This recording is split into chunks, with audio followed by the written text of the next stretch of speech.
Hello everyone, এটা হলো নেপালের পোখরার রুম ট্যুর। লিফট থেকে বেরিয়ে, মানে আমাদের রুমটা ছিল 3rd ফ্লোরে, তো লিফট থেকে বেরিয়ে বাঁ দিকে আমাদের রুমটা ছিল। দুটো বেড ছিল, একটা বড় বেড আর একটা সিঙ্গেল বেড। এরকম একটা কাবার্ড ছিল যেখানে তোমরা জামা কাপড় লাগেজ সব রাখা যাবে। দুটো চেয়ার ছিল, একটা টেবিল ছিল। আর এই দিকে টিভি ক্যাবিনেটের এখানে ওরা অনেক কিছু দিয়েছিল, চা, কফি, সুগার, ইলেকট্রিক কেটেল, যাতে বানিয়ে আর কি খাওয়া যেতে পারে।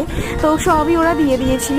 এরকম একটা আয়না ছিল। আর এই যে জানলাটার পর্দা সরালেই একদম পাহাড়ের দৃশ্য দেখা যেত। এত দারুণ লাগতো না, ওই মানে ভালো লাগতো, খুব ভালো লাগতো, শান্তি লাগতো। আর পাশেই ছিল ব্যালকানিতে ঢুকেই, মানে ব্যালকানিতে গিয়ে একটা পুরো পাহাড়ের একটা দৃশ্য, মনটা একদম শান্তি হয়ে যেত। তো আমাদের এটা ছিল হলো ওয়াশরুমটাও একদম নিট অ্যান্ড ক্লিন ছিল, খুবই পরিষ্কার পরিচ্ছন্ন ছিল, ভালো ছিল। তো এই ছিল আমার ব্লগ। যদি ভালো লেগে থাকে লাইক শেয়ার সাবস্ক্রাইব করে দিও। চলো বাই।